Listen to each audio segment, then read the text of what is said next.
This episode is supported by Grizzle, B2B content to create and capture demand. I first met Grizzle's founder, Tom Watley, 5 years ago at a conference in Dublin. I was so impressed that I signed a deal with him to do all my software company's content that same evening at the pub. Remember that, Tom? Kinda. And they're still doing it 2 years after we sold the company because the new owners love Grizzle as much as I do. If you sell B2B, book 30 minutes in Tom's calendar at grizzle.io/climate. That's GRIZZLE.io/climate.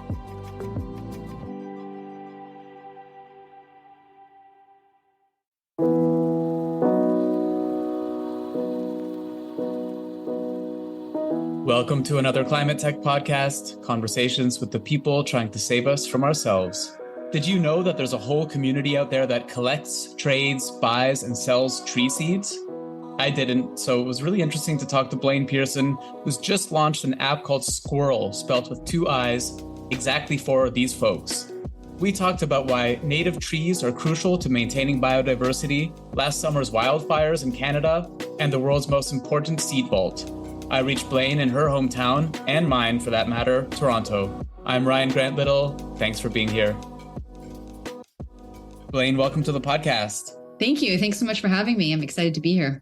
You've been working in stealth mode for quite a while, and finally, just, I think a couple of weeks ago, launched an app, came out of stealth, called Squiirrel with 2 I's. What is it? So Squiirrel is the love child of some research that was undertaken in partnership with Accenture in 2020, 2021.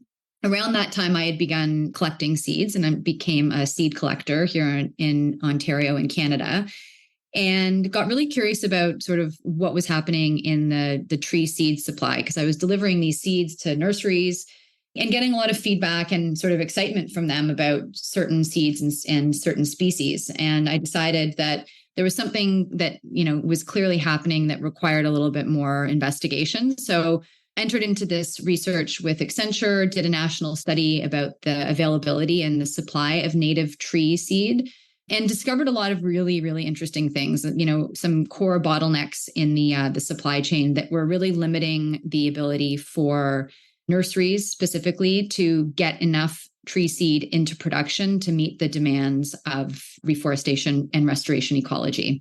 So Squiirrel, the app, is basically a digital tool that has been developed in partnership with the team at Accenture through a global grant. And it's basically a marketplace where we can bring together those who need seed with those who can provide seed. So seed collectors and nurseries, growers, and restoration ecologists. So that's sort of one piece of the app, is this marketplace functionality. And the other piece of the app, which I think is probably in the long term even more exciting than the marketplace component, is the fact that we're developing the traceability of tree seed. So where seed comes from really matters. Seed is genetic material. And, just like you probably learned in like grade 8 biology, seed becomes adapted and trees become adapted to where they're grown. And as the climate changes and the changes to temperature and water intensify, it becomes increasingly important to know where a seed has come from in order to know where that tree should be planted in order to support its, survival in the future. So that's the other piece of the app that I think is really exciting, is that every collection that gets logged on the app is getting a digital token associated with it that allows it to be traceable throughout the rest of the supply chain. As someone who works in climate tech, I see a lot of company taglines, and I have to say, I find the clarity of yours very refreshing. Find seed, sell seed, grow seed. So I know exactly what you do. It's both descriptive and instructive at the same time. I'm curious about this world of seed collectors. I admit I don't know too much about this world and who these people are. Just bring us into this world, and who are these people? What motivates them? Are there big communities around this kind of offline already or in different places? Yeah. So, seed collection is something that I hadn't really spent a lot of time thinking about before I started doing it myself. But, through our research, we learned a lot about how it happens, who the players are, and what it takes. Seed collectors are inherently, by virtue of being people who know a lot about trees and spend a lot of time outside contemplating nature, highly analog people. It's not a huge community in Canada. And because they are so analog, there's, a very limited understanding of where and how to find them online because they've traditionally been offline.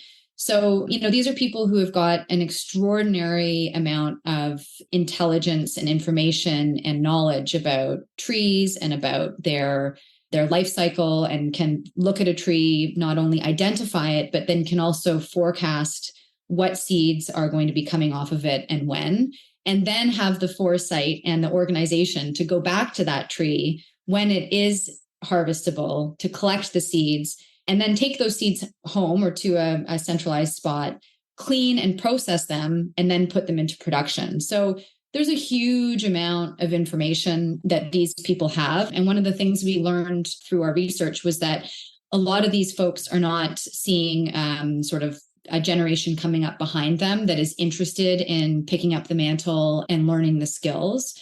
So we felt really strongly about the ability to not only kind of make this interesting and cool for more people to become aware of as an art form and a form of science, but also a way to get involved in actually helping to solve part of the environmental crisis. So I think trying to find a new generation and excite a new generation of collectors is another kind of piece of this puzzle. Most collectors are kind of older and aging out.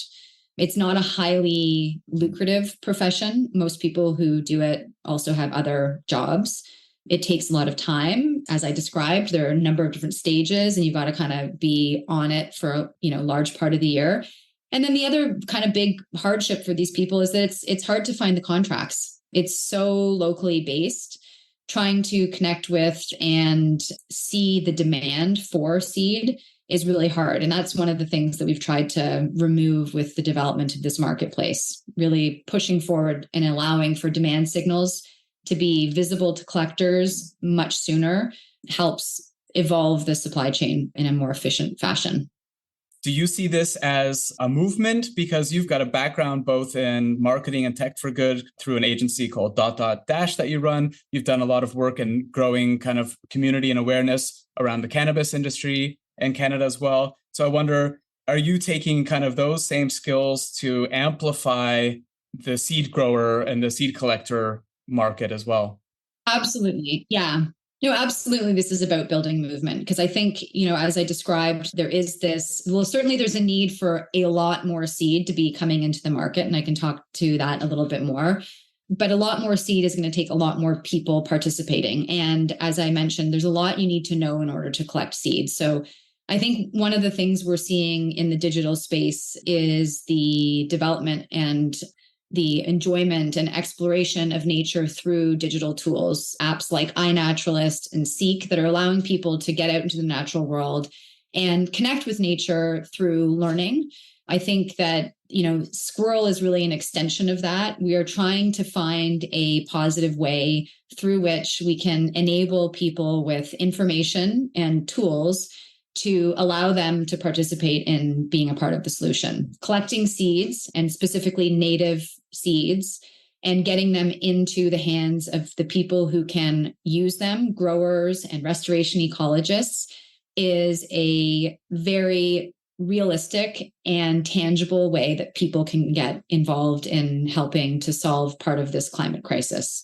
So yes, I think that this is a movement. And I think it is really exciting because for a whole new generation of people who have never been exposed to or thought about this as an issue, they can now pick up this app, or pick up a phone, they can successfully use a tool to help them identify a tree and learn about that tree and understand the value of that tree. And then they can actively collect seed from that tree and get it into the hands of those who can use it. So I think, we're just trying to help expedite the restoration of biodiversity and native ecosystems. One of the best known climate change mitigation strategies is planting trees.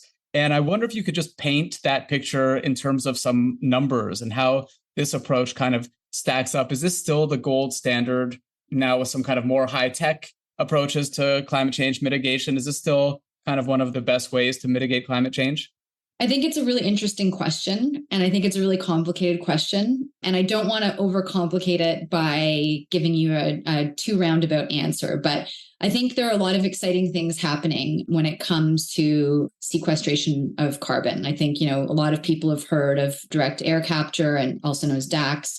And I think it's really exciting. I think my personal experience and belief is that those technologies, while promising, are A, not available to us at a large enough scale at this point, B, are going to be highly costly to initiate and to get up and running, and additionally, take more energy to run.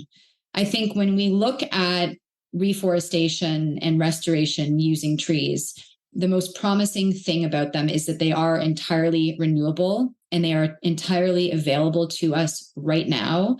And they are something that is, as I've mentioned before, very analog and lo-fi. Anybody can collect a seed. Anybody can start growing trees in their own backyard. Anybody can contribute to, the larger supply of seedling supply and ultimately restoration. And I think, by way of numbers, there are a lot of different things or activities that we as humans can start to take in order to mitigate some of the carbon that we're producing. I mean, we know a lot has to do with food. Certainly, that's probably one of the most important places to focus our energy. But I think when you look at ecology and you look at land and how land is being used, adding trees to landscape and restoring native habitats, not just forests, but also grasslands and others, is a hugely possible and hugely impactful way to take action. So things like tree intercropping, restoration of tropical forests. So things like the Amazon temperate forest restoration, development of tree plantations in degraded lands, all of those things when combined are really effective and really efficient and immediate ways that we can get started on sequestering carbon. So, I could dive into all kinds of specifically nuanced numbers, but I think this is really a question of what we can do now with what we have efficiently and effectively. And trees, I believe, are one of those, most ultimate and tangible opportunities. Yeah, I mean, it's a fair point. These are all questions of and not or. Exactly. You emphasized the importance of native trees. You mentioned native trees a few times. I wonder if you could explain kind of the importance of this. I know that, in a more globalized world, we have invasive species of plants that are, affecting different ecosystems in negative ways. Can you just talk about why native trees? What are the kind of ecological benefits of planting trees that are native to their habitat versus ones that come from somewhere else? So it's a great question. I think it's one that is really healthy for us to start talking about native trees, native plants, what they mean to us as people, and certainly to the ecosystems in which we live and we thrive. Trees are generally one of the larger plants out there. They are huge contributors and supporters of biodiversity in any landscape in which they exist. So ensuring that native trees, ones that are adapted to the local environment and not only to the conditions of the local environment, but also to the interplay of all of the animal life and wildlife and plant life that live within that web, are really, really valuable. And I think maybe I can give you an example of, how this can work and why native trees are more important and more valuable than invasives or non-natives. I'm here in Toronto, in Canada, and we have a beautiful ravine system that surrounds our city. Our ravine system has been invaded by a species of tree called a Norway maple. And many people who know about Canada know that the maple leaf is our national symbol. A Norway maple, however, is an invasive species. It has come from Europe. It has invaded our ravines. So while our ravines look really healthy and beautiful and lush and green in the summer, they are currently in the process of dying because this very successful plant called the Norway maple has come in and it has completely thrown off balance the entire ecosystem. And how it's done this is that a Norway maple, because it's not from here and it is ecologically adapted to survive in another climate, leafs out earlier in the season than the native maples from Canada. So okay, you think that's not such a big deal. The leaves come out a bit earlier, but here's the trickle down. Here's how that impacts the rest of the ecosystem. So a Norway maple gets planted in the ravine. it leafs out sooner than the native species. Those leaves cover up the forest floor, which then limits the ability of all of the spring ephemerals, the early season plants that grow out of the ground and service all kinds of insects and pollinators and small mammals. It limits those spring ephemerals' ability to grow. And because those spring ephemerals don't grow, all of those pollinators and that whole ecosystem that supports, a bunch of pollination elsewhere in the ecosystem begins to fall apart. And when that begins to fall apart, we all know this trickle down or this knock-on effect, but it has much wider impacts. And because the rest of the ecosystem is dying and nothing is coming up underneath those Norway maples, their seeds are much more vigorous. They have taken over and spread all throughout the ravines. And while they look, quote unquote, healthy, everything else is dead. So I think that's a really kind of poignant example of how an invasive species can impact an ecosystem. And I think that kind of thing is happening on a large scale in ecosystems across the landscape around the world. And I think it's something that people need to be more aware of. And, when you see a healthy looking landscape that's green and lush, it doesn't necessarily mean that it's supporting the biodiversity that it needs to or that it should. Interesting. And I think these two things go hand in hand, biodiversity and native species. And healthy ecosystems are dependent on both of those things coming together. It's funny you say Norway, because the only thing I know about seeds basically is that there's this vault called the Svalbard. I had to Google it. Svalbard Global Seed Vault in Norway, way, way up in the north. I think it's like the farthest north place that you can get a commercial flight was why they decided to put it there. And they have more than 1 million seed samples, and they have them stored at -18 or something like that.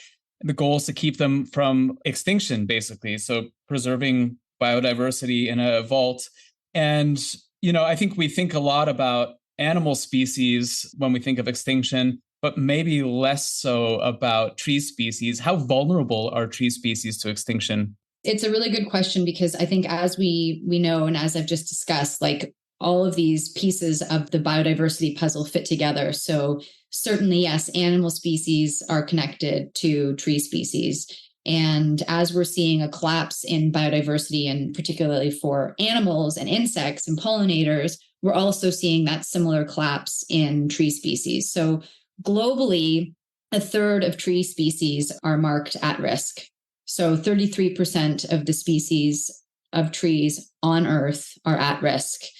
Here in Canada, we've got 24% of our tree species that are at risk. Most of those are in southern Ontario and southern BC. But it's alarming, right? Because losing these species means that we begin to lose entire ecosystems. And when we start to see this knock-on effect and this interrelation, entire, webs start to dissipate and break apart and ultimately die. So that's another reason why with squirrel, we've focused on native tree seed, because we recognize that is a building block and a cornerstone of a healthy ecosystem. So ensuring that we preserve and conserve native tree seed ensures that we help support the ecosystems and ecosystem services that support wildlife as well as other plant life. Canada's been devastated this past summer with multiple, hundreds or maybe thousands of wildfires stretching from Nova Scotia, Quebec, all the way west to British Columbia. It's been absolutely devastating. And I wonder if you could just talk a little bit about kind of the state of play in Canada right now, in terms of people's attitudes toward climate change, in terms of some of the interventions that are happening, maybe in the kind of climate tech space there. Just, maybe set the stage a little bit about what's happening in Canada. Yeah, I think this has been a really sort of eye-opening year for people all around the world. I think we're, as we sink deeper into the tangible aspects of this crisis, it becomes much more real for us on an individual human level. Certainly the wildfires that we've experienced in Canada, all across Canada, there were more than 6,000 wildfires here this year. I couldn't quote to you exactly the amount of landscape that was affected, but it was huge. Many lives were lost. Many people were impacted in terms of having to evacuate. It became really real. I think, for all of the darkness and the sort of hardship that has been experienced, there's also the flip side to great work that's underway and that's kind of pushing us forward and allowing us to see where we can go from a solution standpoint. I know that here in Canada, we've got a program called 2 Billion Trees Initiative that our federal government has pledged to plant 2 billion trees by the year 2030. So that's a very active file within our federal government. Lots of amazing work happening there to get more trees in the ground across the country and to support the expansion of the supply chain. There's also really great work being done. You mentioned Svalbard earlier. We have a tree seed bank here in Canada called the National Tree Seed Center. It's based out in New Brunswick. They're doing all kinds of incredible work to support and study the various species and ensure that from a genetic standpoint, we've got the resources available to us and the seeds available to us to continue to, mitigate this risk of biodiversity loss. And then there's really amazing work happening here in Canada, specifically from like a climate tech standpoint around, all sorts of aspects of the supply chain. I mean, Squiirrel is definitely playing in that very earliest phase of the supply chain with the seed piece. But there are really incredible companies out there right now doing work around carbon credits, people doing lots of cool stuff with drone planting. TELUS, which is one of our national carriers, has started to put together investments across the supply chain. They've invested in a tree planting company called Shakti Trees. They've invested in a drone company called Flash Forest and another company that's doing carbon credit work and verification called Veritree. So, I see that, there's big investment coming from corporate players. I see that there's big investment coming from the government. And I think that there are, a lot of really exciting ways in which nonprofits and other, community organizations are mobilizing to give people opportunities to participate. And to me, that's really exciting. So for all of the sort of darkness, there's also a lot of, active work being done to mitigate the challenges. You mentioned at the beginning of our conversation that Squiirrel is funded by a global grant from Accenture. I wonder if you could just say a few words about that, just in case there are some people listening who are, at the beginning of their journey as climate tech entrepreneurs and looking for funding. We were very, very fortunate to receive an initial grant from Accenture to undertake the research that we did on the national seed availability. From that work, we were encouraged and ultimately sort of pushed forward by Accenture to submit a proposal for their global granting stream based off of that work and based off of the insights that we had gleaned. And when we did end up putting together our proposal and submitting it to Accenture, we were, really excited to learn that we had won the global grant for Canada. And they have been simply incredible partners to us, throwing all kinds of resources against the development, not only of the technology, but also the go-to-market strategy and communication support of this project. They also brought in the team at Amazon Web Services, or AWS, to help support with some of the back-end technology to support the tool. So that kind of exposure has been really helpful to us because it's allowed us to, meet tons of new people, have exposure at sort of larger conferences, and also have, some of the resources required to get something like this off the ground because, building an app is not for the faint of heart, I've learned. So having the support of a larger player and also the lent legitimacy of a name like Accenture or AWS has been really exceptional for us in terms of opening doors and allowing people to see that this is, a real solution and something that has possibility in the market. So, what I would say to other entrepreneurs is, looking and casting a wide net across the landscape is a wise idea. Finding ways to look for, public support, private support, from industry, but also from sort of like the corporate world is never a bad idea because the more people you can bring into the fold and more places you can set at the table, I think the more success you're going to have. Squiirrel is Squiirrel. What's the best place to find you online, Blaine? You can find us at squiirrel.com. And yes, thank you for pointing that out. There are purposefully 2 I's in Squiirrel. Partially that's a happy accident that allows us to have easier access to that URL. But I think we've also had some fun with it because 2 I's are better than 1 when you're looking for seed. And we've also learned that there's a way of seeing that incorporates Indigenous knowledge and wisdom that's called two-eyed seeing, where you look with Indigenous wisdom at the landscape and at the earth, and you combine that with the other eye of seeing of sort of Western civilization. You bring those two pieces together. It's called two-eyed seeing. And I think it's something that we are actively working to embrace in our approach, recognizing the value and wisdom that is brought to table by Indigenous peoples around the world when it comes to restoring and healing our earth. That's a great place to leave it. Blaine, thanks a lot for this introduction to the world of seeds. Thank you. Nice to meet you. Thanks for listening to another Climate Tech podcast. It would mean a lot if you would subscribe, rate, and share this podcast. Get in touch anytime with tips and guest recommendations at hello@climatetechpod.com. Find me, Ryan Grant Little, on LinkedIn. I'll be back with another episode next week. Bye for now.